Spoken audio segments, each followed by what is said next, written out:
Kuasa hukum Presiden ke-7 RI, Joko Widodo, Rifai Kusumanegara, ini mendesak Polda Metro Jaya Tribuners biar cepat-cepat menyelesaikan penyelidikan laporan tuduhan ijazah palsu yang dibuat oleh Pak Jokowi. Karena kita tahu laporannya ini udah dibuat sejak beberapa bulan lalu dan nyaris 2 bulan begitu ya Tribuners ya. Tapi sampai sekarang belum ada penetapan tersangka, belum ada penuntasan lain yang dilakukan oleh Polda Metro Jaya, meskipun sedianya Polda Metro Jaya ini kan sudah menerima hasil laboratorium forensik yang dikeluarkan oleh Barreskrim Polri menyoal ijazah dari Pak Jokowi. Rifa ini bilang Polda Metro Jaya harus segera menuntaskan apakah laporan Jokowi ini layak naik ke penyidikan dan menetapkan tersangka atas kasus tersebut atau Polda Metro Jaya punya sikap lain untuk menghentikan kasus yang dilaporkan oleh Pak Jokowi, begitu ya.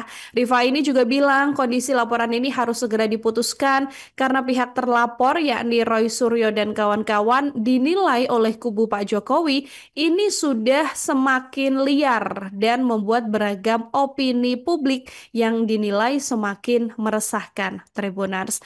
Roy Suryo dan kawan-kawan ini juga dinilai kubu Jokowi termasuk mengganggu stabilitas politik karena terus menggoreng isu ijazah palsu dari Pak Jokowi, padahal kalau menurut kubu dari Pak Jokowi sendiri, Barreskrim Polri sudah mengumumkan kalau ijazah Pak Jokowi ini identik dengan yang asli, Tribuners. Dengan beragam fakta dan bukti yang sudah diserahkan ini, Rifai kemudian yakin kasus yang mereka tangani layak untuk dinaikkan ke tahap penyidikan.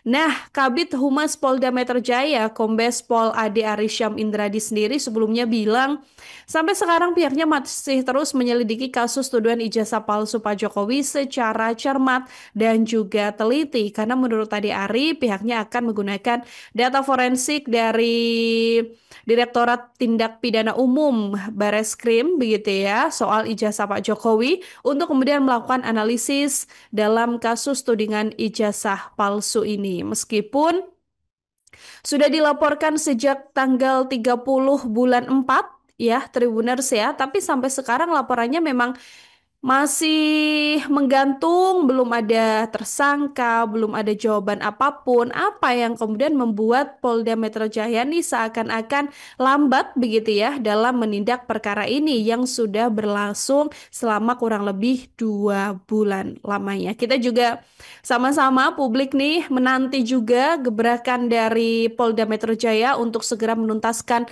problematika ini karena semakin liar semakin tidak baik, semakin liar semakin membuat narasi negatif juga kemudian bisa terjadi ke kedua belah pihak. Jadi kita juga berharap ya Tribuners ya, semoga permasalahan ini kemudian segera ada titik terangnya.